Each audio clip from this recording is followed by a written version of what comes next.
trabalho no estado de fadiga e de sofrimento. Esse é o título do capítulo 10, para a gente seguir finalizando o nosso clube de leitura. O capítulo 10 ele fala sobre alguns argumentos que surgem em virtude de uma fadiga que temos do cotidiano, do trabalho braçal que a gente tem e que pode ser como justificativa para que a gente não produza intelectualmente, não evolua intelectualmente, seja através da leitura, acesso ao conhecimento ou através da produção propriamente escrita. Ele concorda de que algumas situações que geram grande fadiga ou mesmo a miséria absoluta, elas são incompatíveis para a produção e evolução intelectual. No entanto, é próprio da vida humana intempéries, contextos com certos distúrbios, cansaço, e isso não deveria ser usado como justificativa para que você coibisse o seu potencial cognitivo e potencial intelectual. O sofrimento agudo e a miséria, ok, mas não tenhamos uma certa confusão com o ritmo que é próprio da vida, que gera alguns problemas, ao ponto de isso limitar a nossa produção. Ele coloca vários autores que eram grandes mentes de suas épocas e que trabalhavam bastante, ministros, o outro era médico, o outro tinha o seu tempo de trabalho muito sugado durante o dia. Mesmo assim, deixaram grandes obras, né? A gente tem alguns exemplos de empresários do cotidiano, tem muitos políticos que ele acaba usando muito tempo também, que são autores, que são escritores. Então, como é que uma pessoa de alta demanda de trabalho, de carga horária, ainda consegue produzir? Não ceder à fadiga e às horas trabalhadas e não renunciar à produção intelectual, que é o início do livro. Ele fala isso, né? Que o livro foi escrito para aquelas pessoas que, mesmo diante das demandas do cotidiano, não renunciaram à evolução intelectual, a ler, a escrever e a pensar. Só que, para que isso aconteça, há que tenha desejo. Lembra daquela fome que ele citou, que é a fome pelo conhecimento, que os livros alimentam e são a nutrição necessária para o desenvolvimento intelectual? Então ele diz assim, ok, não deixe qualquer cansaço, porque o cansaço é próprio do ritmo da vida.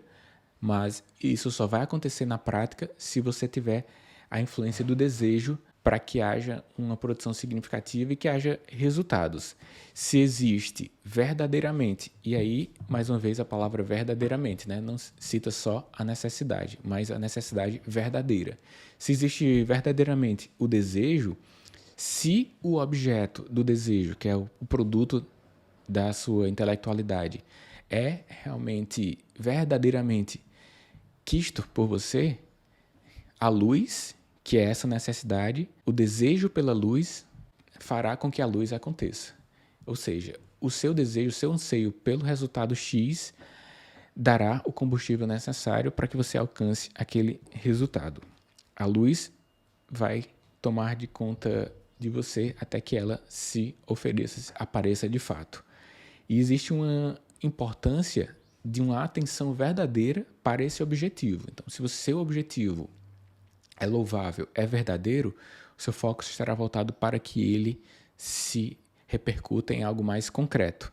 Mas também há de se ter uma atenção verdadeira até essa conquista, que envolve método e que envolve aquilo tudo que ele já citou. E ainda, sim, quando o trabalho intelectual não gera um resultado logo após a sua eventual produção.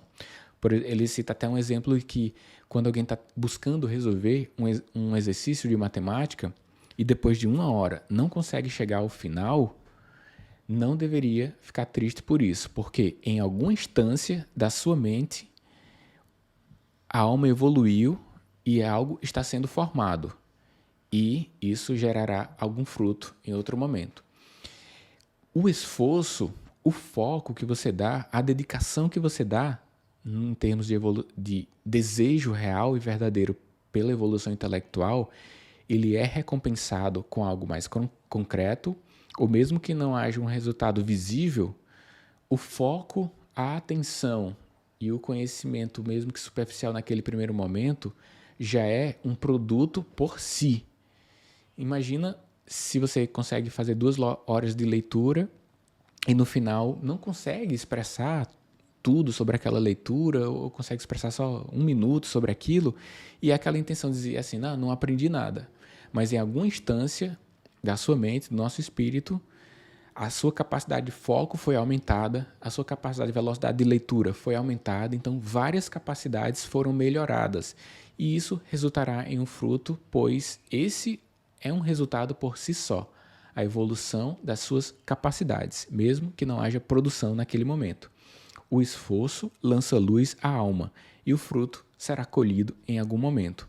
Então, mesmo após uma rotina de produção, não haja algo concreto, entenda que por si só, aquela dedicação já é o resultado daquele momento, o resultado possível naquele momento.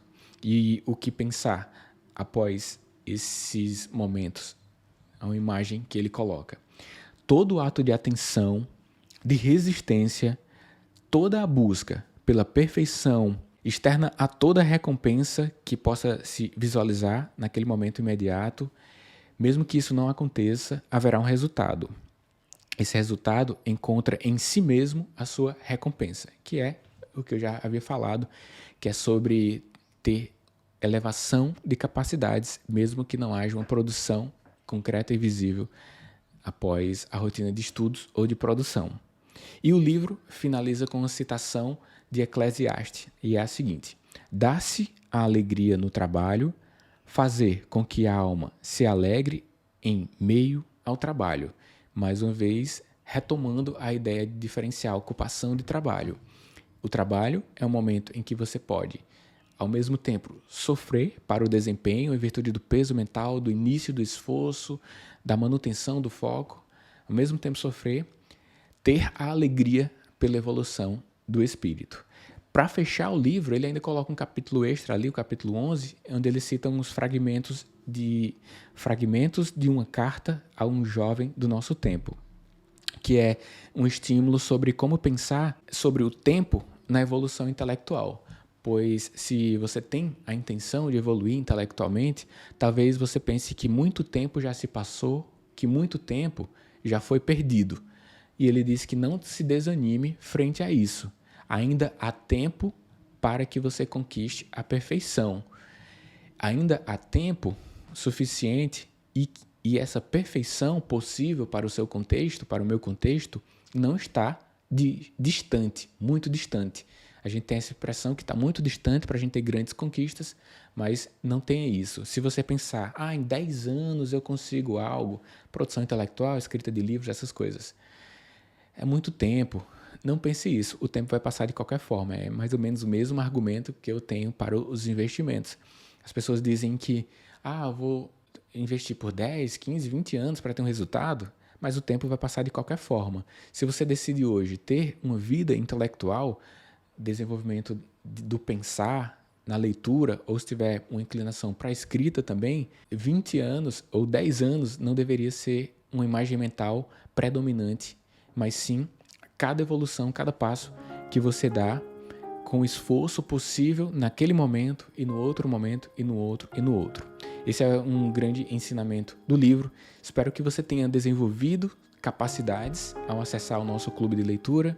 Dessa vez, forte abraço. A gente se encontra em outras oportunidades. Até mais.